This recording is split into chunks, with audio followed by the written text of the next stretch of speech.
I'm Chevee, and today on the Daily Shed, we discuss whether life is a journey or a destination.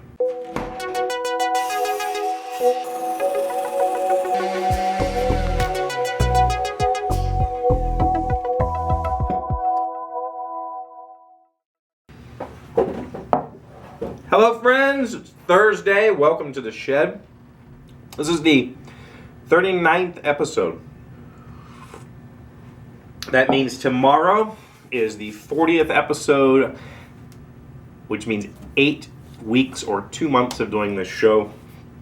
I'm honestly shocked by that.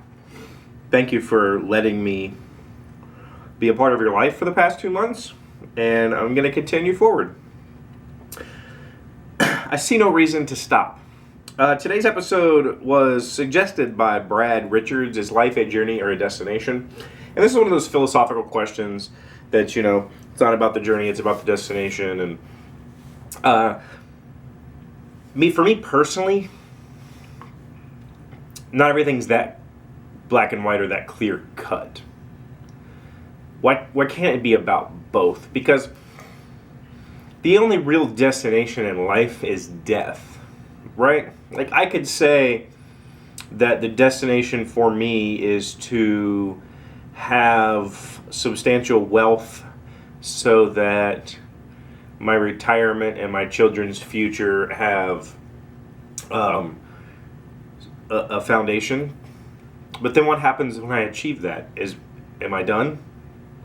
I'm at the destination, so is it over? Do I just coast and just wait to die because that's it?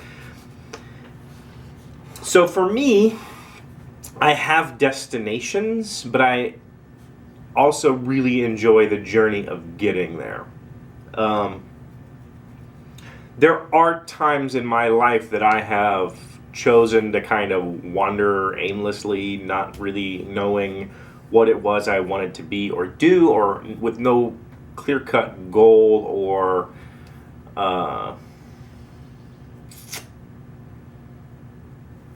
aspiration. And while that can be extremely enjoyable, I prefer to have some sort of defined plan.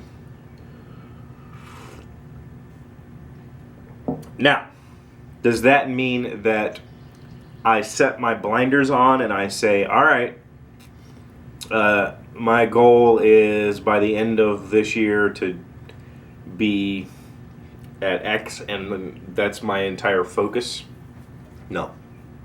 I definitely don't like living that way. I live a very unstructured life. I have a day job, so that's a structured portion of my life. Between 7 and 3, I do this job, and that's that. Everything outside of that is just kind of free-flowing. I do have clear-cut goals in the board game industry, and we have defined publication dates and that sort of stuff that we have to live up to. But those are just dates, right? They're not. We don't restrict ourselves to this is the final. We don't know what the final is until we achieve it, right? And that's, I think, to me, the separation between the journey and the destination. I try not to define, even if I'm making a project. If you've watched any of my build videos, I very rarely have like a clear-cut, defined end product. This is what I'm building towards, and then I do it. I more or less sketch out a rough idea so that I have a goal. This is what I want to create, and then I enjoy the meandering journey of getting to that goal. So in some of my project videos, I've had to do a lot of editing because I will attempt a portion of the project multiple times because I'm not really sure how I want to do it until I've got the pieces in my hand and I do it. So I think it can be both. I think you can really enjoy both the journey and the destination. The problem is, if you try to say, I have a final, this is my end goal, what happens when you achieve that? If you have nothing beyond that goal, do you just stop and give up? No. So I try not to have clearly defined goals. I'm never going to say that my life will be complete when I have $2 million. Because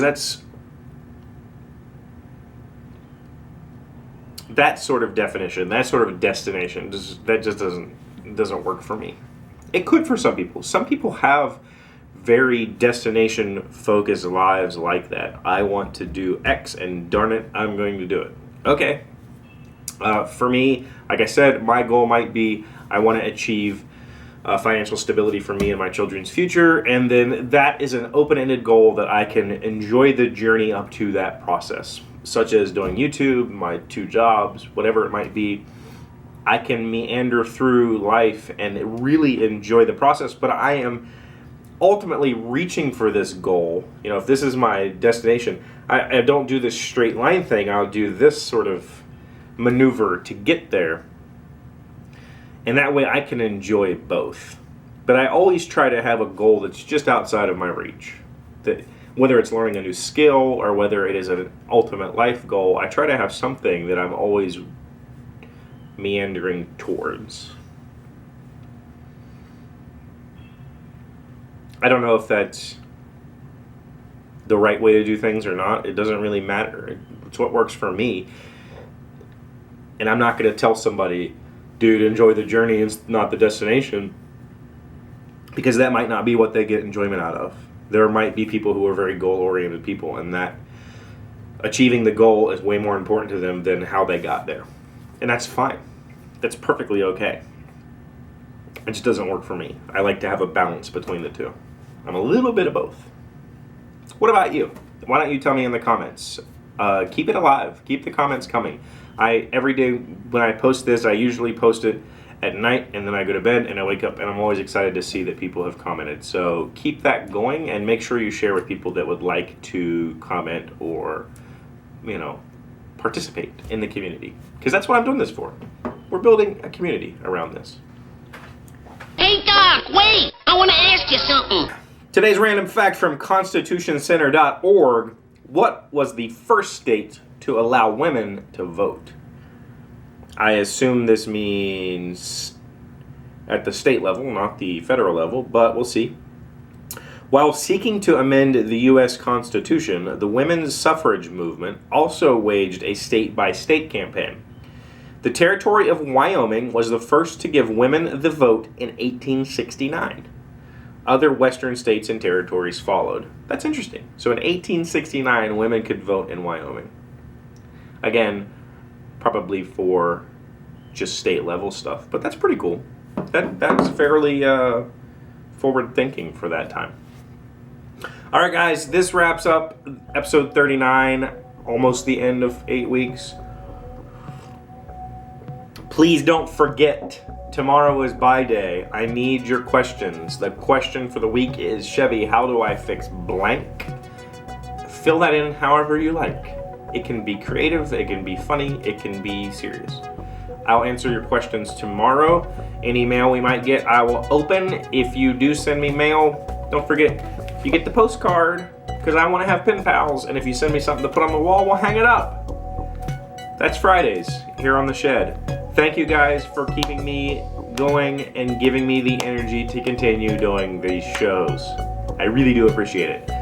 Like, comment, subscribe, share the video with friends so that we can build this community together and have more fun on YouTube. I'll catch you guys tomorrow.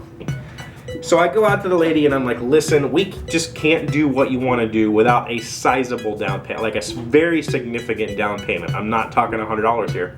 And she reaches into her purse and she pulls out an envelope and she goes, I can do about $8,000. And it was just like,